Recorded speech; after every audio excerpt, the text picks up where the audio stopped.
చెప్పండి.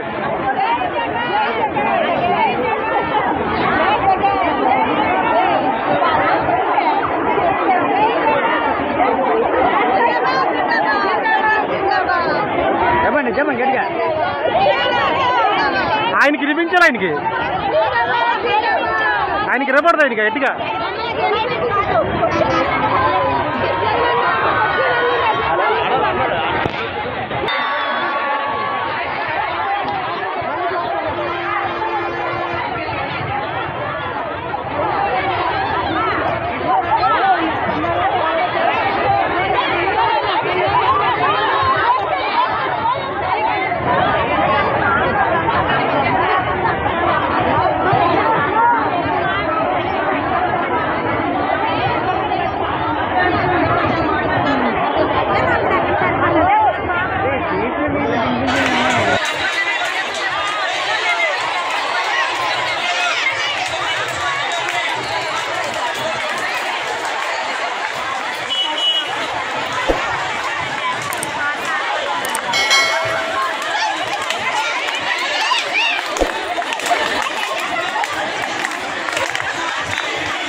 Why Tulasi anganwadi workers and helpers union CITU Visakha జిల్లా అధ్యక్షురాలు.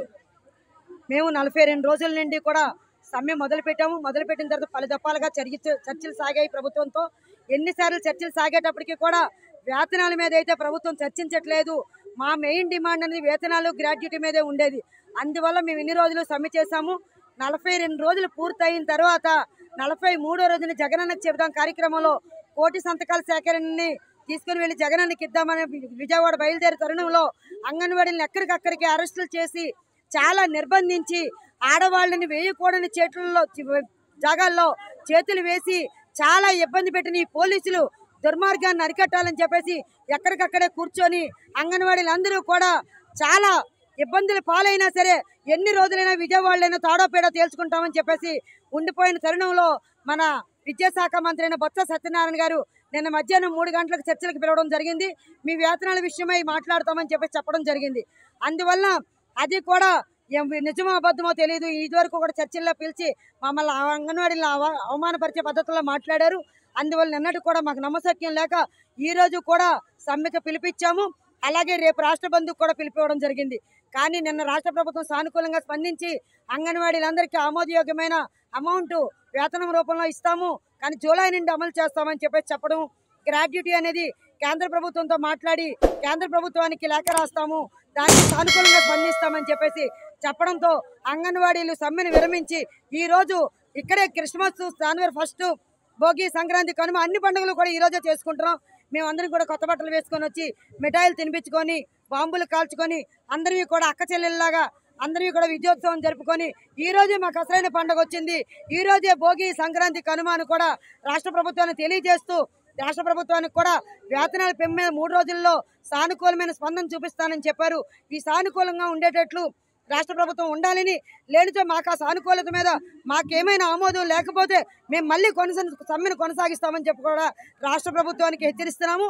అలాగే వేతనాల పెంపు మీద మాట్లాడినందుకు రాష్ట్ర ప్రభుత్వానికి ధన్యవాదాలు కూడా తెలియజేసుకుంటున్నామండి. పోరాటం విజయం సాధించింది. నిన్న అంగన్వాడీ యూనియన్ ప్రతినిధులతోని రాష్ట్ర ప్రభుత్వం చర్చ జరిపి వాళ్ళ డిమాండ్స్ ని అంగీకరించింది. ప్రధానటువంటి జీతాల పెంపు సమస్య ఏదైతే ఉందో ఆ జీతాల పెంపుని ఇంతవరకు మేము పెంచమని చెప్పి మొండి పెట్టి కూర్చున్న ప్రభుత్వం, మేము యూనియన్ ప్రతినిధులతో చర్చించి అటు ప్రభుత్వానికి కార్మికులకి ఆమోదయోగ్యమైనటువంటి ఫిగర్ ని ఫైనలైజ్ చేసి జూలై నెల నుంచి ఖచ్చితంగా జీతాలు పెంచుతామని చెప్పని అంగీకరించింది. దీంతో పాటు ఇతర 10 సమస్యలను కూడా పరిష్కరించడం కోసం ప్రభుత్వం అంగీకరించింది. ఇది నిజంగా కార్మికుల తాలూకు విజయం. ఈ విజయాన్ని సిపిఎం పార్టీ సంపూర్ణంగా బలపరుస్తూ ఉంది, అభినందిస్తూ ఉంది.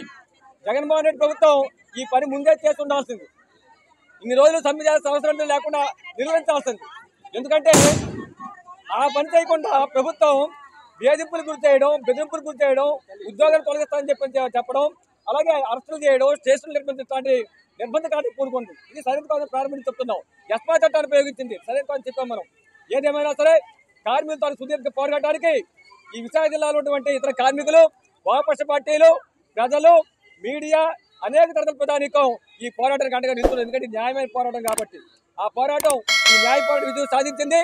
ఇతర డిమాండ్స్ ఏవైతున్నాయో ఆ డిమాండ్స్ కూడా చర్చతో రాష్ట్రం పరిష్కరించి భవిష్యత్తులో సమ్మెలు నివారించడం కోసం చర్యలు చేపట్టాలని చెప్పని మీ ద్వారా విజ్ఞప్తి చేస్తున్నాం. ఈ సమ్మెకు విజయవంతం కావడం కోసం సహకరించిన ప్రభుత్వానికి, అలాగే మీడియాకు, ఇతర ప్రధానికానికి కూడా, కార్మిక సంఘాలకి, కార్మికులు కూడా హృదయపూర్వక అభినందనలు తెలియజేస్తా ఉన్నాం.